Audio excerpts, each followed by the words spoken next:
when you create content and create value and educate and inspire, then people come to you. You don't have to do cold outreach. You don't have to reach out randomly.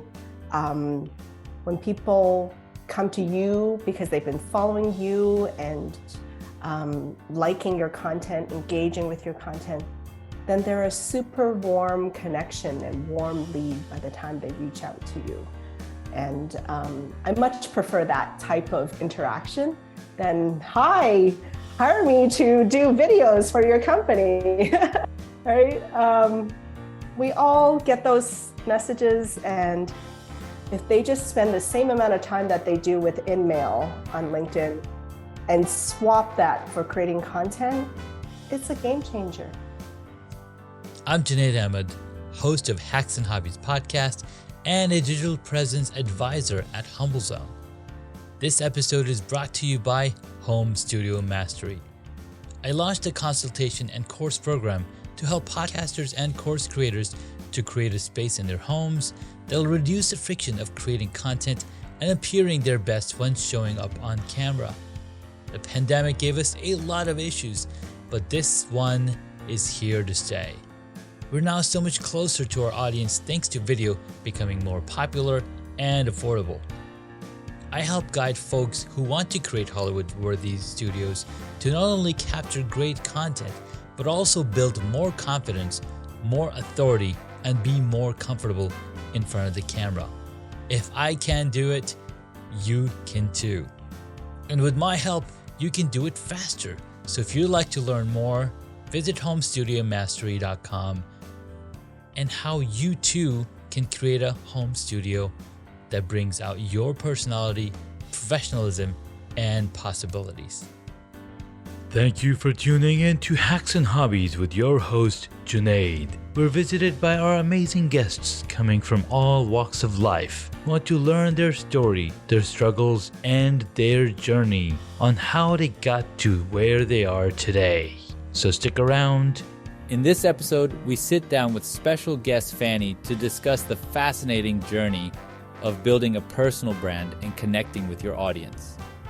Fanny shares her experiences as an expert in branding and marketing for technology firms, highlighting the importance of combining expertise, passion, and personality. Discover how Fanny's diverse background, including immigrating to Canada and working in civil engineering, shaped her career trajectory.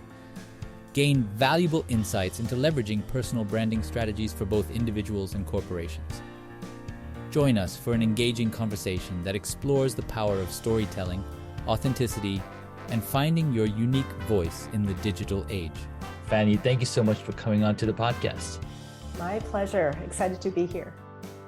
So Fanny, we met through LinkedIn through one of these cool live streams, and I think it was at the Gabe, or it was somebody Krista. really cool. It was Krista Mullian. Right. Yeah. So she's amazing. She's been a guest on the podcast as well. One of the earlier guests like years ago. And It's been awesome watching her journey and watching her grow. And thank you so much for accepting to be the guest on my podcast, my little podcast show here. No, happy to be here. Awesome. So what we're going to do, what I love to do is walk through the origin story and what got you started into being the person that you are today. I know there's a lot of different things, a lot of different moments in our lives that enable us to make a decision or pick the path that we want to go. And sometimes we're pushed into it. Sometimes we're pulled into it. Would love to learn how you got started. Oh, sure. Where do I begin? I know, right? It's such a long. I guess one of the defining moments is I was actually born in China and immigrated to Canada when I was, 6 years old. Mm-hmm. And so I guess some of the defining things was that I went to Canada not knowing a word of English and having to go through English as a second language classes, ESL classes, and being an immigrant, just that probably kicked off everything. And now I talk for a living, right? I host shows. And so I guess that's a defining moment, like just learning English and having that life as an immigrant in Canada. I think that shaped a big part of who I am. And then also how my parents raised me. They always pushed education and hard work and just resilience, never giving up. And so I would say probably that was the defining moment, what got you started. What's funny is that if I remember back, I think I was around 6-7 years old as well when I moved from Pakistan to Saudi Arabia. Now we still spoke Urdu, and I didn't know a lick of Arabic, but the school that I was going, I think there was a little bit of English, but there was also a lot of Urdu. But for some reason, I have a very bad memory. I don't remember anything before being 10 years old, which is really weird. But I can imagine. Snippets. Yeah, just a little bit of snippets here and there. That's what happened.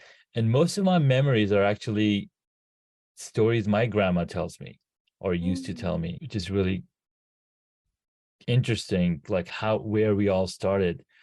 Yeah. And the same thing goes back to my dad. He was around 7 when my grandfather passed away, and then they had to migrate to Pakistan because that's around the time India and Pakistan broke up or got their independence. So there's a lot of these defining moments, and thank you for that terminology. I've written it down in my notes here. What's the one defining moment in your life that enabled you to start here? So now you're in Canada, you're learning English as a second language. Yes. Your parents are pushing education. Which route did you end up taking? I took the traditional route of math and sciences.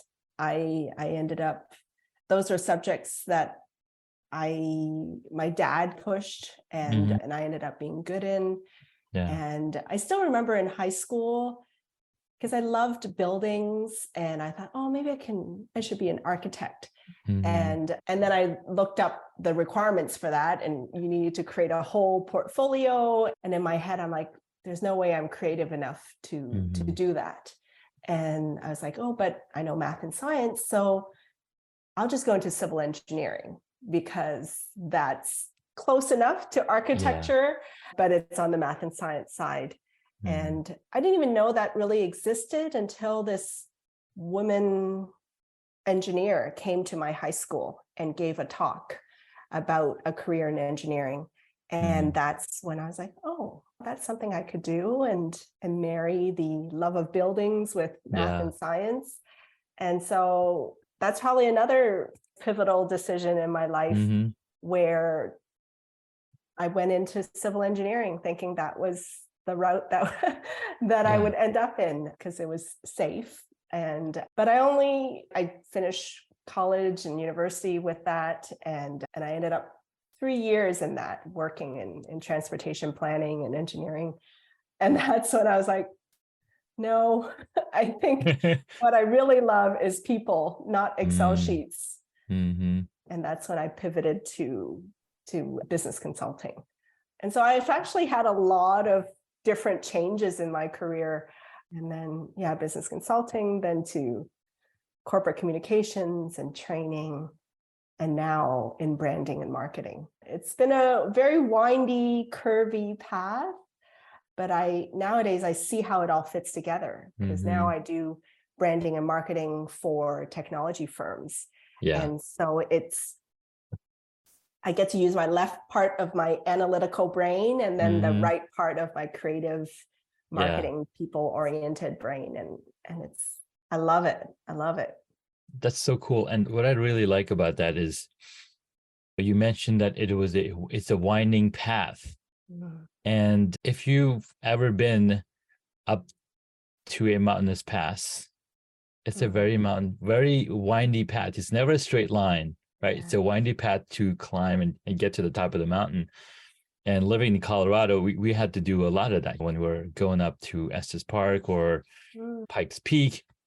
These routes are very windy because the grade is so enormous that you'd have to certainly take those winding paths. So you sharing that you went through engineering science, you got your civil engineer degree, you then working at this company where you're helping engineering firms and figuring out these drawings for bridges. And did you mention bridges? Transportation. Right? Yes. So Roads and rail lines. there you go. So all of those winding, right, things are bringing and solidifying in how your mind works and how you are able to now connect so different things that people don't even think about. Yeah. And I think it's what I've realized is we just acquire these skills. Mm-hmm. I acquired the analytical kind of skills, process-oriented skills from the engineering and technical side. And then now when I do branding or creative stuff for technology firms, then I'm able to speak in their language and the ways that they communicate, but then add that creative flavor to it and help them connect to their audiences. And so it's been a nice marriage of those two sides. No, that's beautiful.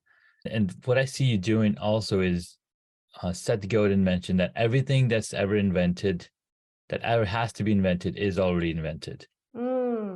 What we are doing now is combining two different inventions into one. Yes. It's whoa. I didn't even think that was possible, but yet here we are living in the 21st century, combining so many different things. And 100%. People will say, oh, I'm creating the next Uber for pets, right? It's the pet. It's because people understand what Uber is. And then now you're adding additional layering on top of it, niching down or customizing. And during a pandemic, we saw how important these Uber Eats and Instacart and all these things services were, because we weren't leaving from homes and somebody had to bring our food. And it was such a luxury to have access to these services. Absolutely. And when I help clients craft their brands, I also find ways for them to combine their expertise and their passions. And I think that kind of ties a bit to the name of your show. You incorporate hobbies. In branding, I once coached a sales coach that also played golf in college. And so we would then create content around his sales advice, but use golf analogies, right? Similarly, like I have a client that's a recruiter and she's into mindfulness and yoga. And so then we came up with a hashtag for her, the #mindful recruiter. And talking about leading with empathy and wellness. And so it's just, I think the more we can be more of ourselves and combine it all and find the connections between it all, the more we can be unique and then stand out. Absolutely love that. And the more, like you mentioned, the more you come closer to the person's personality, right? That's where people are able to connect. And I was listening to a book where he's talking about, I think it was Daniel Priestley in the book, Oversubscribed. And he said, in the beginning, there's product marketing. Daniel Priestley, right? Product marketing, Pepsi Cola, you have Nike shoes and blah, blah, blah. And you have products that are being marketed. Then the next level up became businesses being marketed. Oh, I've got products from Procter & Gamble. I got products from the Coca-Cola company, and people resonated with brands. Apple is a huge brand. Tesla is another huge brand. People resonate with those brands. And then if you go to where we are now, it's the personal brand. And what's funny is that even if you look back in those days, Michael Jackson was the personal brand that promoted Pepsi. He made Pepsi what Pepsi is today. Michael Jordan enabled Nike to have a stay and just 100%. Do it constant. My son has friends, they're 12 years old and they're still chasing the Jordan's shoes, right? Yes. I don't even know if they've actually seen a Michael Jordan basketball game, right? But they want the Jordan shoes, right? So now that is legacy, right? How cool is that? That is legacy, right? Yeah. So when you're working with clients, and are you mostly working with corporations, or are you bringing that personality from whoever's running the corporation? What's your process look It's like?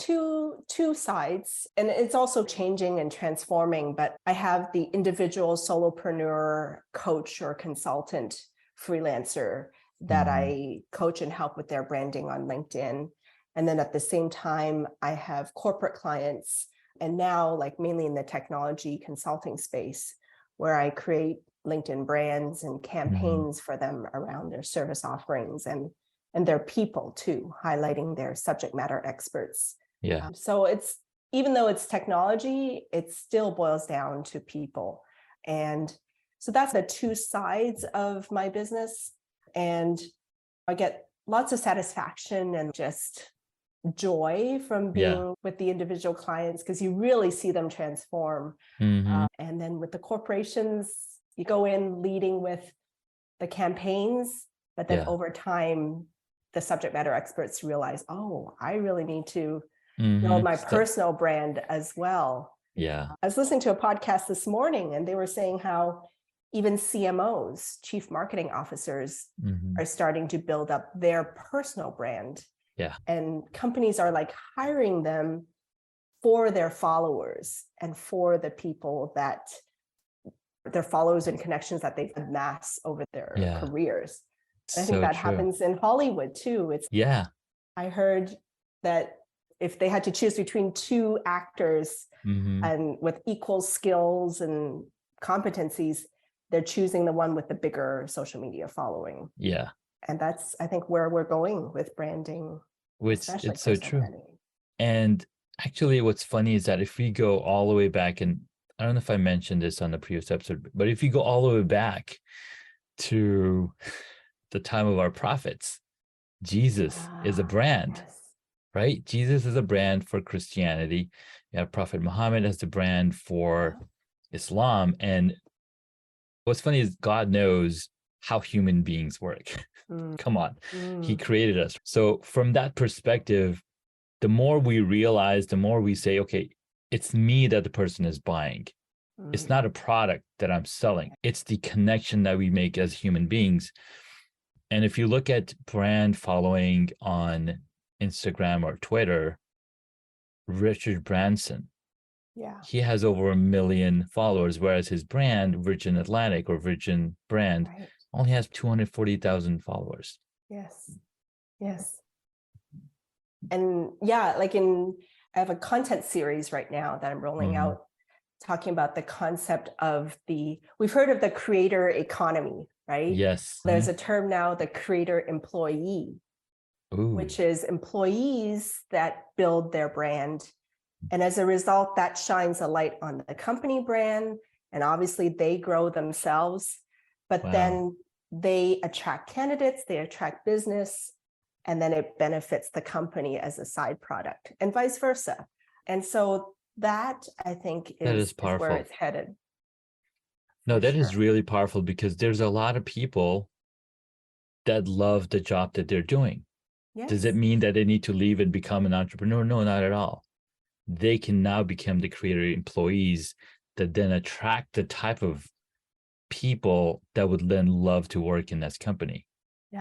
Like even like podcasts, keynote speakers, they can be employees, right? That are out there talking about the latest marketing initiatives, the latest tech gadgets or whatever. And they can equally just as much belong to or be associated with a certain corporation. And then it just makes me want to look up that corporation if I don't know it, right? Yeah. What is this corporation that's letting this guy build his personal brand? Right. And so the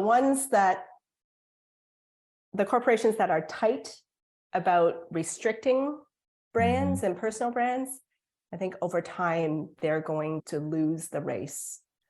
Whereas the ones that, within reason, obviously, like I know sometimes with financial companies, they can't reveal any kind of financial advice and things like that, but their employees can just as easily talk about leadership, customer service, and so forth.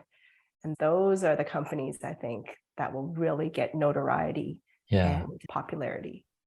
And I think what you're saying here is they don't necessarily need to be talking about what they do, but instead bring their personal story out. Like, hey, this is what I'm doing. This is what I'm empowered to do to live my life to the fullest, as well as be serving this company and bringing my expertise, whatever that might be. And it could be values, right? Mm-hmm. The employee and the company share the value of innovation or the value of creativity. Yeah. And then they can go off and talk about creativity and innovation, right? Without revealing company secrets, let's say, right? Yeah, exactly. And so it's very powerful. It's like we follow Sheryl Sandberg, right? Mm-hmm. Yeah, of Facebook, right? Back then. And she's talking about motherhood and a woman in business, right? She's not revealing Meta or Facebook critical initiatives, but we know she's associated with Facebook, Meta. Yeah, that's so powerful. It is. So I think that's the direction. And even when you talked about Jesus or Muhammad, it made me think, in a way, they're like the keynote speaker equivalent of today, right? 100%. They literally have followers walking beside them, right? Exactly. Following them. Yeah, no, you're so right. And if we dig into those stories, the 12 disciples of Jesus, right? Who are these people? Like people, there's chapters in the Bible that people refer to, oh, the book of this, the book of that. Sorry, I don't have my Bible. I'm not a religion expert, but that's the equivalent. That's the equivalent. I guess the 12 disciples would then be like the brand ambassadors. Yes, they're the brand ambassadors. Yes. I don't know. I'm such a geek. I love that, because now there's a connection, right? Now anybody in the church space, okay, this is why you need branding. Look at what Jesus was doing for his brand. He's got the 12 brand ambassadors. What are you doing to be a brand ambassador for your church or for influencing? Influencers. They are literally they're the true influencers. The OG. The OG influencers. Oh my God. This is so cool. Cool. All right. So you focus on building brands. Tell us, what you're doing right now with brands and companies, and how you walk them through, and like what's like the process looks like if somebody wanted to work with you. Sure. At the corporate level, it just depends on what initiatives they want to put forth. For instance, one of my clients wanted to put forward a supply chain initiative and set themselves up as the authority in supply chain digital solutions. And so typically what they engage me, and we put together a plan where, for me, it's all about the people. So the very first step is, let's identify your subject matter experts in supply chain, in this case. Who are your 3 key experts in supply chain in the organization? And then from there, I sit down with them, chat with them about, what pain points they're trying to solve, what solutions they offer. And everything goes then back to, let's have them be featured on videos and talking about pain points that the industry is going through or solutions that they have. And from there, we then create everything from LinkedIn videos to carousels to ebooks to image posts, infographics, that whole gamut of content, and then launch it on LinkedIn, both on the company page as well as the expert's personal page. To the point that we were talking about earlier, what I've noticed from all our research and our work is that when you post a piece of content on the employee page, that gets anywhere from 44% to 50% more views and engagement and comments than if you were to just post it on the company page. And the way we do it is, we'll do it on the employee first, and then we'll do it 3 days later on the company page. And you then have this wealth of content that still features the people, but at the same time, it's sharing the offerings and services of the company. And in addition to that, the employer branding, featuring their employees, sharing why they joined the company, what values resonate with them, and putting people first, basically. Because we join companies nowadays for the people and the culture, because the work is work, right? You can you're find absolutely work. right. You can be a business analyst or computer software programmer anywhere. We join for the people We and the people that do. prefer us to come join a company. Yes. Or we see something in that person being featured in the video. I can see myself working with that person. I like their vibe. I like their energy. Yeah. And so that's just a snippet or a case study of No. working with corporations and just building up their brands, showing the human behind the tech. The human behind the tech. Wow. Yeah. I love it. I think that's a very simplified version. I'm sure there's a lot that goes into it, right? Yes. There's a ton. And having enough content on their site I always tell people you got to create content no matter where you are, no matter who you are, no matter what you're serving, because when you talk from your experience and when you share that with the world, people resonate with that and then they connect with you. Like just the other day, I posted a video of my kids sliding. We got the stair slide. You've probably seen it. It's these 2.5 feet, 3 foot slides, plastic slides that you lay on top of your stairs, and then you can couple them together to make a long slide. So he's sliding down, having that ton of fun in it. So I just posted this video and people are like reaching out. Oh my God, that's so cool. You're an awesome dad. You're awesome. So now people know me as an awesome dad who's having fun with his kids all the time. But what do I do? So now they're connecting me on a deeper level. Yeah. And that's a perfect example of when you put out content, people get to know and trust you, right? And they're like, I like Junaid. He did this with his kids and I see his values, right? Even though you didn't exactly say it in that way. Oh, he's a family man. He likes to have fun with his kids, right? So that might be my first interaction with you. And that's all that stuck in my head. But then over time, I'm going to see more content from you. And eventually I'm going to be like, oh, so what does Junaid do? I really like him. Maybe I can hire him for something. Oh, he helps people with their studios and setup. Oh, maybe either I could use that service or maybe I can tell somebody else about it. But by now, I'm like a warm connection because I already feel like I know you a little bit and just from your content, and I'm more willing to engage. Right? Same with this podcast, right? Exactly. Like we're strangers to each other, but I've seen your content, you've seen my content, I vibe with it, and I'm assuming you vibe with mine. Yeah, of course. And then from there, I could have a conversation with him. I like his vibe.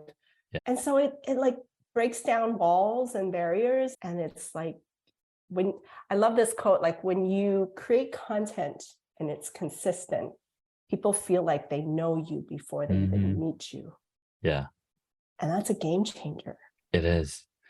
There's a term for this thing that you just mentioned that Nick Nimmin mentioned it on his TikTok channel that he's just started. So Nick Nimmin is a huge on YouTube. He talks about branding. He talks about lots of different things. And it's called parasocial association because it's a one-way association that people are they're it's almost like a parasite, but it's not, right? Because people are watching your content and they're like feeding off of your energy, and it's a parasocial relationship. But then over time, because a lot of the times what happens when you see an actor like, oh my God, we love you, and the guys, I've never ever seen you. How can you love me? But they're actors. They've had hours and hours of screen time, and we build these connections. And the beautiful part about our brain is that our brain does not differentiate between digital connection and physical connection and textual connection.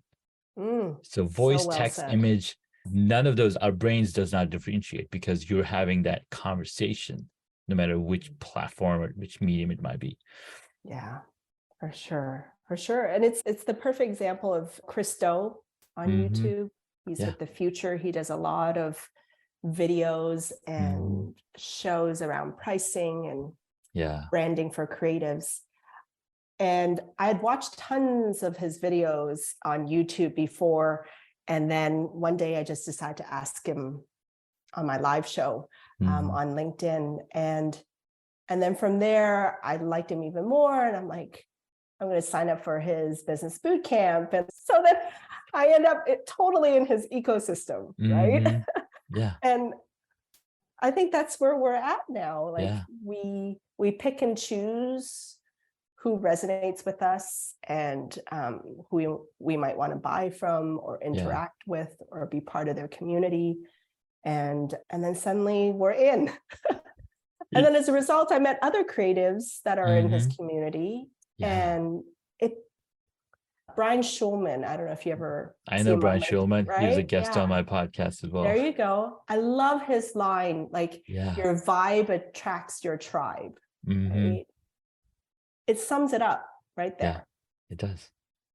And what's beautiful and what you just mentioned about meeting Christo, consuming his content, entering his world, and now he's in your world and you're consuming his content. And that's where we're heading, like you mentioned, with the metaverse, with the NFTs and with all of these things. And they're talking about communities. They're like, which community are you part of?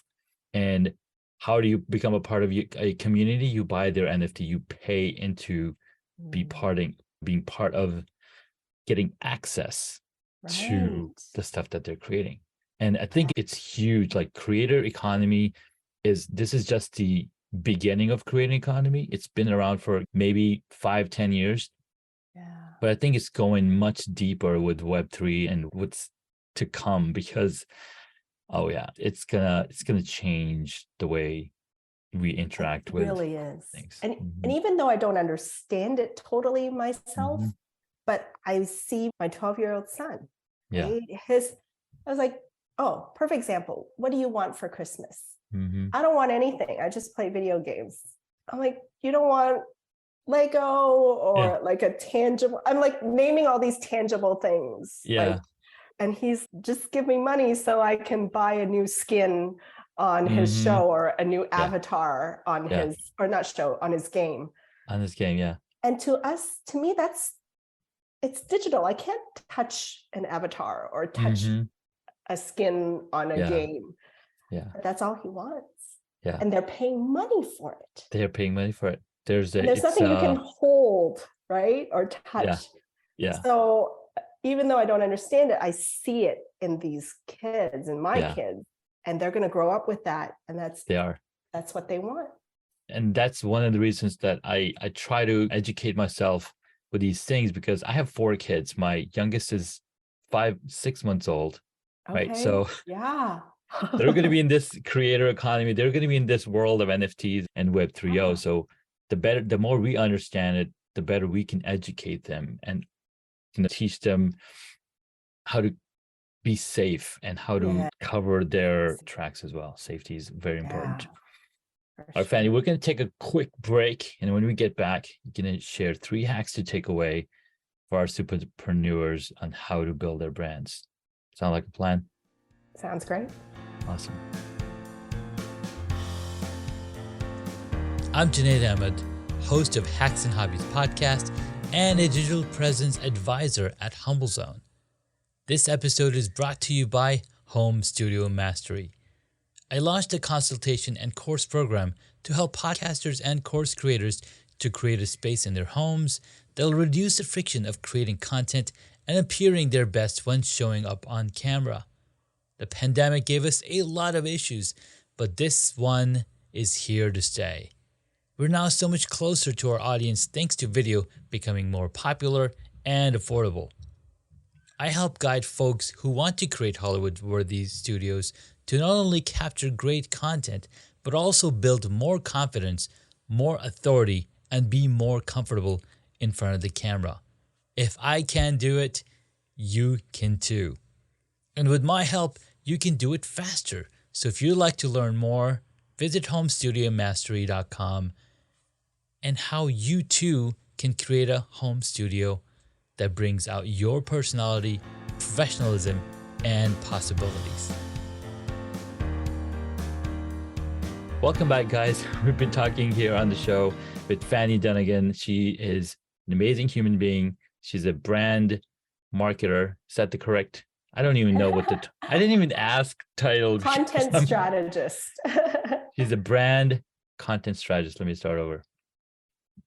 Welcome back, guys. We've been talking with Fanny Dunagan. She's the brand content strategist. She helps you create a brand that resonates with your audience and then enable them to know and trust you so that they can spend money with you and become your clients and customers, because that's what you want. But it's not selling at all. We're serving the people that we share our audience. We're serving the people that we share our knowledge with. That's the difference with content, is when you create content and create value and educate and inspire, then people come to you. Yeah. You don't have to do cold outreach. You don't have to reach out randomly. When people come to you because they've been following you and liking your content, engaging with your content, then they're a super warm connection and warm lead by the time they reach out to you. And I much prefer that type of interaction than, me too. Hi, hire me to do videos for your company. We all get those messages, and if they just spend the same amount of time that they do with InMail on LinkedIn, oh my God, and swap that for creating content, it's a game changer. Yeah. But So people Fanny, want the quick they want the quick result. We're living in a microwave economy. You want popcorn? It's popular in a microwave. You want hot pockets? You want what's that? The pizza bagels. Pizza pockets. The pizza pockets. They're all quick. And the trend that's going right now, and we'll get to the 3 hacks. The trend that's going on right now, we have on TikTok, we have these short videos, we have the Instagram Reels. It's not here on LinkedIn yet, but I'm sure it's coming. YouTube got shorts. And I was like, yes, you need all of that. And that's where the marketing is, because people like to spend as little time as possible in entertaining themselves. So I call them as carbs, but you still need the protein. So your content strategy needs carbs, protein, and fats. That's going to keep them healthy, and that's going to keep them on your site longer. Because if they're just coming for the popcorn or for the chips or whatever, as soon as it's done, they're gone. Junaid, I have as you're talking about food, okay, just sidebar, okay? Yes. Perfect analogy, okay? Microwave food always tastes a little stale. It's never quite the real thing, right? So if we want that quick microwave economy, microwave food, sure, we'll get a quick fix. And the first few bites of popcorn taste good, but then we feel sick afterwards by the end of the bowl, right? But you ever watch Chef's Table on Netflix? Are you a foodie, Junaid?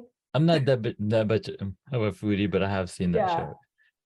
But that one, that's Michelin star, 3-star restaurants.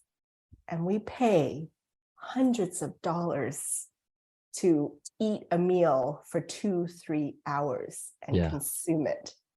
And those are the ones we take photos of, we tell all our friends about and share it everywhere. And we feel good that we went there, and it brings us joy. Yeah. Right? So I think that's the type of content. It's harder.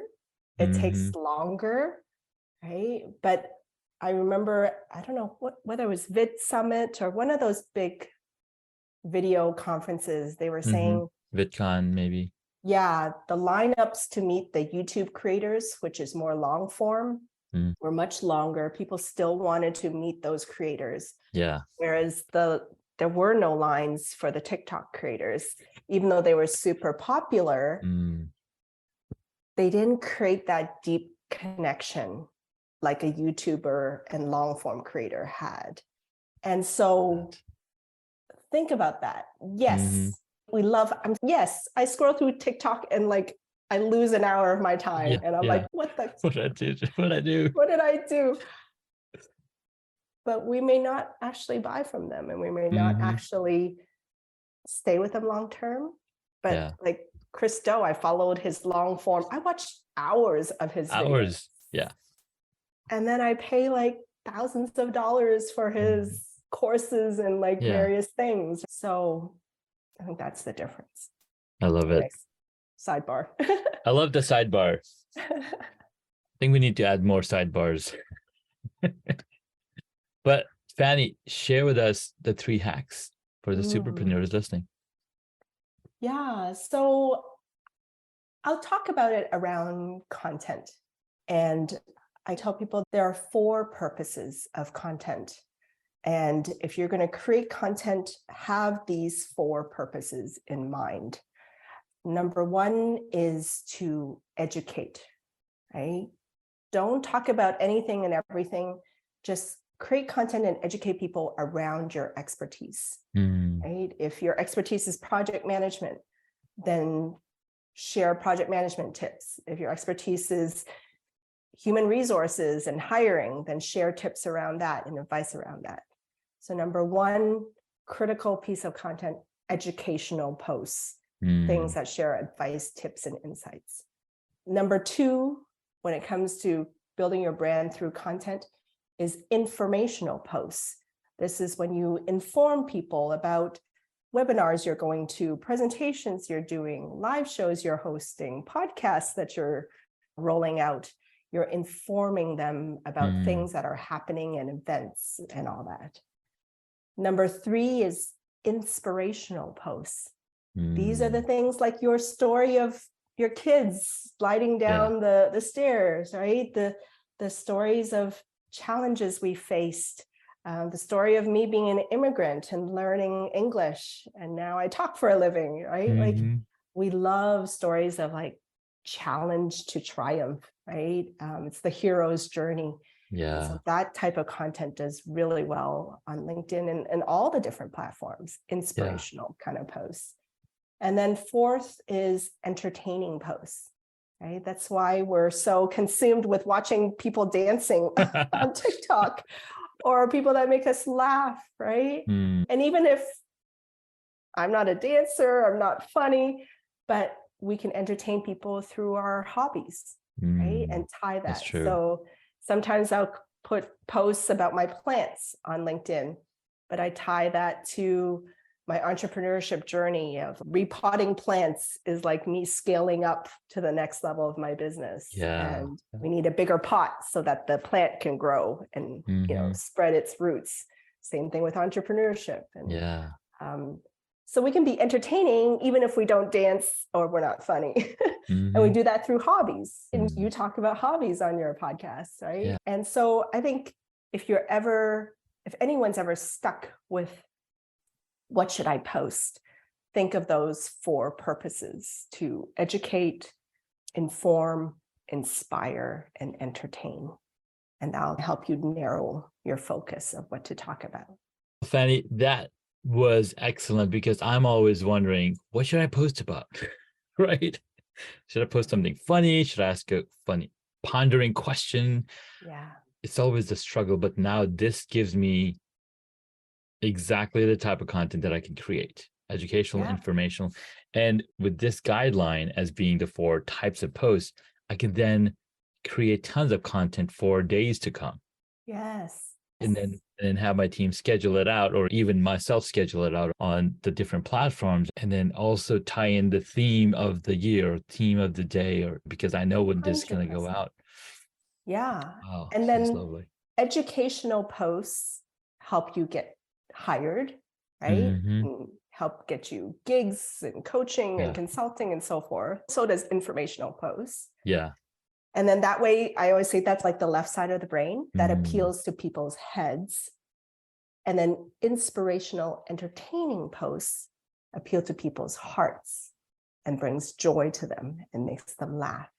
And that way you appeal to the head and the heart. You appeal to being hired and at the same time being liked and trusted. And then that way your brand is very well-rounded, right? And it's formed by all these 4 types of content. Then people see you as a whole. You're not just a robot telling tips about project management, right? You're sharing stories of challenges you face. Yeah, I love that. And I think we can easily make a quadrant of what type of posts are you creating. It's like, okay, where does this post fall? Oh, it falls over here. And maybe you And can that's what even I do make with my clients. And then that's because once you boil it down, then it's easy to plan and think. Yeah. So just go with these 4. Everything falls within these 4 categories. Yeah. I love it. I think you should make a little dartboard game where you have 4 darts and then they have this little, maybe a circular dartboard, and then you have these like 4 different quadrants. And okay, what am I posting today? Let's hit it on the dartboard. Let me give you another tip. Mm-hmm. So the trick with that is, at least on LinkedIn, I won't speak for the other platforms, which I'm not an expert in. On LinkedIn, put your educational and informational posts at the beginning of the week, Mondays and Tuesdays, and even sometimes Wednesdays. Then they have the whole week to like percolate, and because they're your pillar content, right? They showcase your expertise and what you want to be hired for, right? So educational, informational, beginning of the week, entertaining, inspirational at the end of the week, when people are winding down, or even on the weekends, right? I don't want to learn 3 tips of project management on the weekend, but I might want to see you sharing a lesson you learned from interacting with your kids that weekend, and how that might help me in my entrepreneurial journey. And obviously, again, I'm an engineer, so I'm very formulaic. No, I love that. You don't have to do it, but if you're struggling, or anyone out there listening to this podcast, if you're struggling of needing a plan, then you can structure it in that way. Yeah. And then it'll help you plan out your content. Man, I love that. This has been a very powerful episode, no doubt. Just checking my time. Okay. We've got 6 more questions to go. Oh, gosh, I'm talking too much. Okay, I'll make my answer shorter. No, so these 6 questions, this is the flash round. This is the fun. That's like we have the informational in the beginning. We had a little fun in the middle, and now this is the entertainment portion of the episode. Cool. Okay, I'm learning. I love All right. Number 1, what is the one hobby that you wish you got into? Oh, I think art. I do it a little bit, but I would have loved to, if I could have taken art lessons or painting lessons more when I was a child. I think that would have even further developed the right side of my brain. I like to say it's never too late. True. There's beautiful things that I don't know, I'm sure you've heard of these, right? They have these drawing books for kids, for adults, coloring books. I have two of those books that I haven't started yet. I have a pack of 112 colors that I haven't started using yet. But yes, that is something that we can all take into. Okay, it's our refresher. Okay, I'm just going to take 10 minutes. I'm just going to take 30 minutes. I'm going to color this page. Yeah. You know what I've gotten into as an adult now is Lego. Oh my God. Don't get me started. Lego has these adult sets now. Like I just finished one over Thanksgiving with my son. It was a bonsai tree. Oh my God. And I saw that one. Is this on video? Can I show you? Yeah, please this show is so us. Random. I love it. We are a Lego family over here.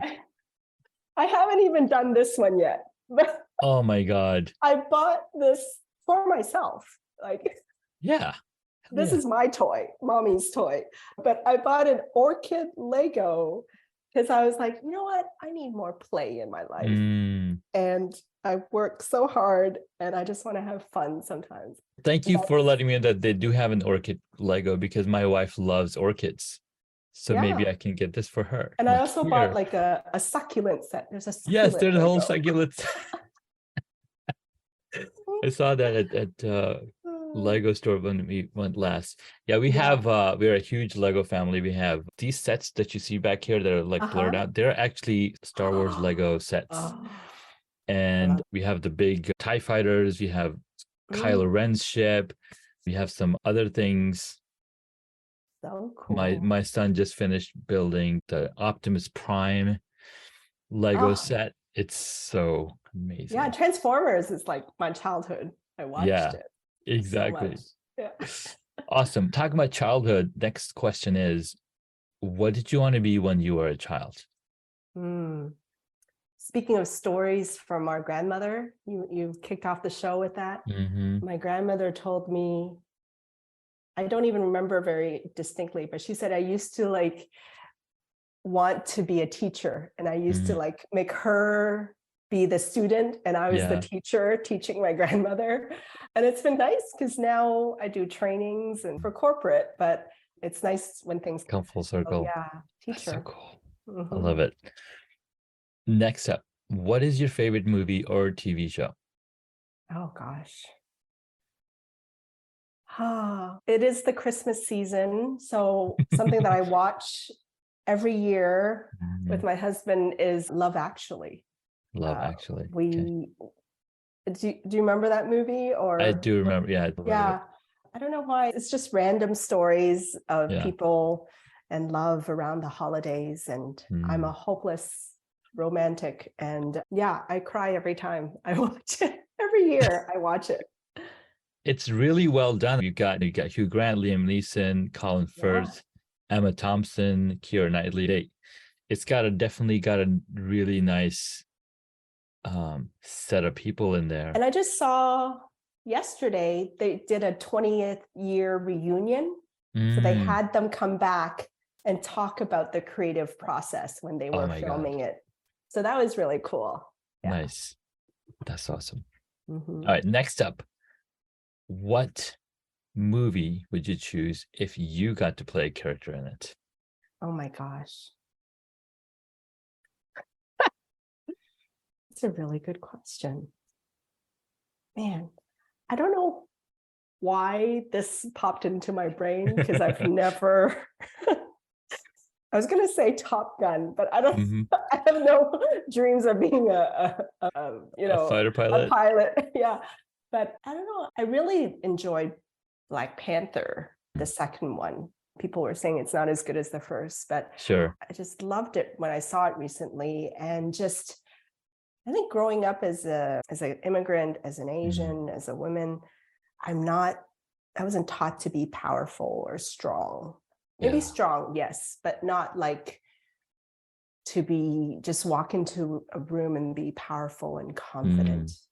And when I watched Black Panther Part 2, I was like, man, like how cool is that? They just have such assurance and strength physically, mentally. And then they still feel with their whole heart. And so I love that play of strength and heart at the same time. I love that. We keep coming back to the heart and the mind because that's something that you focus on with your business. I love it. Yeah, I believe in that. All right, next up, who is your favorite superhero? And then we just talked about a superhero movie. I know, yeah. I haven't seen the movie yet. I can't wait. So thank you for not spoiling. Oh my God. I didn't You had no anything. spoilers. You're good. Yeah. Gosh, favorite superhero. I liked, what was the one with, oh my gosh, is it the Black Widow, Scarlett Johansson? Yeah, Black Widow. Yes, I liked that character. Yeah, she was strong and yet she understood people. Yeah. So yeah, probably her, Black Widow. Not that I want to be alone my whole life. Sure. No, she was really good. And when she was first introduced in Iron Man 2, it was really cool. I was like, whoa, this is an Iron Man complex character. And she's like, I don't get a read on you. What's your story? And she's like, thank you, Mr. Stark. And then she walks out. You're not going to geek out over a lot of things, Junaid. Because I love superheroes. Wars. That's why we have the superhero question. Our last question, and my colleague from a few years ago said, you should ask this question to your guests. I'm like, all right, sure, let's go. The question is, if you were a board game, what would it be? Oh my goodness. I don't like losing. So I Okay. usually don't like to play board games because I'm not very good at them. I don't know.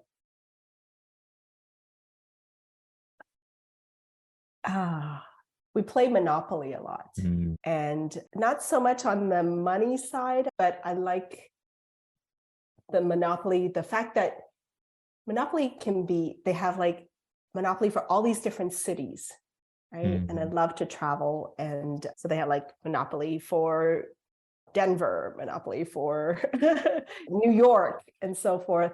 And I think that would be cool. Nice. I like it. Yeah, there you go. I think there's another game that we recently started playing. It's called Cash Flow Quadrant, or Cash Flow is what it's called, by Robert Kiyosaki. And it teaches. He's designed a game? He's designed a game called Cash Flow. It's you start in a rat race, and then once you make $50K a month passive income, then you're able to get out of that rat race, and now you're in the fast track.